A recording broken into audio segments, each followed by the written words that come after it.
पूर्व काल में चित्रभानु नामक एक शिकारी था। जानवरों की हत्या करके वह अपने परिवार को पालता था। वह एक साहूकार का कर्जदार था, लेकिन उसका ऋण समय पर न चुका सका। क्रोधित साहूकार ने शिकारी को शिवमठ में बंदी बना लिया। संयोग से उस दिन शिवरात्रि थी। शिकारी ध्यानमग्न होकर शिव संबंधित धार्मिक बातें सुनता रहा। चतुर्थी को उसने शिवरात्रि व्रत की कथा भी सुनी। शाम होते ही साहूकार ने उसे अपने पास बुलाया और ऋण चुकाने के विषय में बात की। शिकारी अगले दिन सारा ऋण लौटा देने का वचन देकर बंधन से छूट गया। अपनी दिनचर्या की भांति वह जंगल में शिकार खेलने के लिए निकला, लेकिन दिन भर बंदी गृह में रहने के कारण भूख प्यास से व्याकुल था। शिकार खोजता हुआ वह बहुत दूर निकल गया। जब अंधकार हो गया तो उसने विचार किया कि रात जंगल में ही बितानी पड़ेगी। वह वन एक तालाब के किनारे था। एक बेल के पेड़ पर चढ़कर रात बिताने का इंतजार करने लगा। बिल्व वृक्ष के नीचे शिवलिंग था, जो बिल्व पत्रों से ढका हुआ था। शिकारी को उसका पता न चला। पड़ाव बनाते समय उसने जो टहनियां तोड़ी वे संयोग से शिवलिंग पर गिरती चली गई। इस प्रकार दिन भर भूखे प्यासे शिकारी का व्रत भी हो गया और शिवलिंग पर बिलपत्र चढ़ गए। एक पहर रात्रि बीत जाने पर एक गर्भिणी हिरणी तालाब पर पानी पीने पहुंची। शिकारी ने धनुष पर तीर चढ़ाकर जो ही प्रत्यचा खींची। हिरणी बोली, मैं गर्भिणी हूँ, शीघ्र ही प्रसव करूंगी। तुम एक साथ दो जीवों की हत्या करोगे, जो ठीक नहीं है। मैं बच्चे को जन्म देकर शीघ्र ही तुम्हारे सामने प्रस्तुत हो जाऊंगी, तब मार लेना। शिकारी ने प्रत्यचा ढीली कर दी और हिरणी जंगली झाड़ियों में लुप्त हो गई। प्रत्यचा चढ़ाने पर ढीली करने के वक्त कुछ बिलपत्र अनायासी टूटकर शिवलिंग पर गिर गए।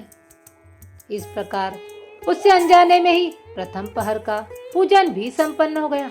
कुछ ही देर बाद एक और हिरणी उधर से निकली। शिकारी की प्रसन्नता का ठिकाना न रहा। समीप आने पर उसने धनुष पर बाण चढ़ाया। तब उसे देख हिरणी ने विनम्रता पूर्वक निवेदन किया, हे शिकारी, मैं थोड़ी देर पहले ऋतु से निवृत्त हुई हूँ। कामातुर विहरणी हूँ। अपने प्रिय की खोज में भटक रही हूँ। मैं अपने पति से मिलकर शीघ्र ही तुम्हारे पास आ जाऊंगी। शिकारी ने उसे भी जाने दिया। 2 बार शिकार को खोकर उसका माथा ठनका। वह चिंता में पड़ गया। रात्रि का आखिरी पहर बीत रहा था। इस बार भी धनुष से लग रहा कि कुछ बेलपत्र शिवलिंग पर जा गिरे। एक पहर की पूजा होने के बाद दूसरे पहर की भी पूजा संपन्न हो गई। तभी एक अन्य हिरणी अपने बच्चों के साथ उधर से निकली। शिकारी के लिए यह अच्छा अवसर था। उसने धनुष पर तीर चढ़ाने में देरी नहीं लगाई। वह तीर छोड़ने ही वाला था कि हिरणी बोली, हे शिकारी, मैं इन बच्चों को इनके पिता के हवाले करके लौट आऊंगी। इस समय मुझे मत मारो। शिकारी हंसा और बोला, सामने आए शिकारी को छोड़ दूं? मैं ऐसा मूर्ख नहीं। इससे पहले मैं 2 बार अपना शिकार खो चुका हूं। मेरे बच्चे भूख प्यास से व्यग्र हो रहे हैं। उत्तर में हिरणी ने फिर कहा, जैसे तुम्हें अपने बच्चों की ममता सता रही है, ठीक वैसे ही मुझे भी। हे शिकारी, मेरा विश्वास करो, मैं इन्हें इनके पिता के पास छोड़कर तुरंत लौटने की प्रतिज्ञा करती हूँ। हिरणी का दुख भरा स्वर सुनकर शिकारी को उस पर दया आ गई। उसने उस मृगी को भी जाने दिया। शिकारी के अभाव में तथा भूख प्यास से व्याकुल शिकारी अनजाने में ही बेल वृक्ष पर बैठा बेलपत्र तोड़ तोड़ कर नीचे फेंकता जा रहा था। पोपट ने को हुई तो एक हष्टपुष्ट मृग उसी रास्ते पर आया। शिकारी ने सोच लिया कि इसका शिकार अवश्य ही करूंगा।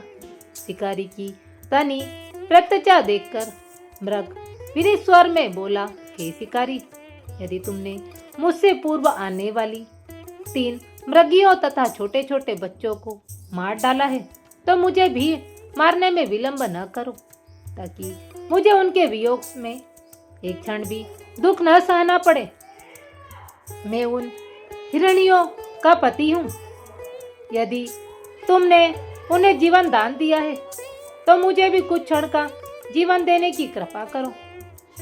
मैं उनसे मिलकर तुम्हारे समक्ष उपस्थित हो जाऊंगा।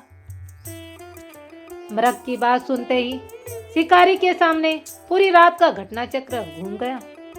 उसने सारी कथा मृग को सुना दी।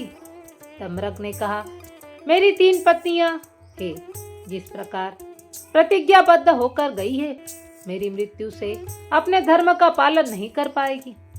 अतः जैसे तुमने उन्हें विश्वास पात्र मानकर छोड़ा है, वैसे ही मुझे भी जाने दो। मैं उन सबके साथ तुम्हारे सामने शीघ्र ही आ जाऊंगा। शिकारी ने उसे भी जाने दिया। इस प्रकार प्रातः हो आई।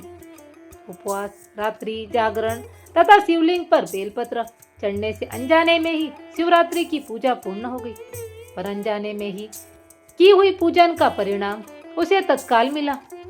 शिकारी का हिंसक हृदय निर्मल हो गया, उसमें भगवत शक्ति का वास हो गया। थोड़ी देर बाद वह मृग सपरिवार शिकारी के समक्ष उपस्थित हो गया, ताकि वह उनका शिकार कर सके। किंतु जंगली पशुओं की ऐसी सत्यता, सात्विकता एवं सामूहिक प्रेम भावना देखकर शिकारी को बड़ी ग्लानि हुई। उसने मृग परिवार को जीवन दान दे दिया। अनजाने में ही शिवरात्रि के व्रत का पालन करने पर भी शिकारी को मोक्ष की प्राप्ति हुई। जब मृत्यु काल में यमदूत उसके जीव को लेने आए तो शिवगणों ने उन्हें वापस भेज दिया तथा शिकारी को शिवलोक ले गए।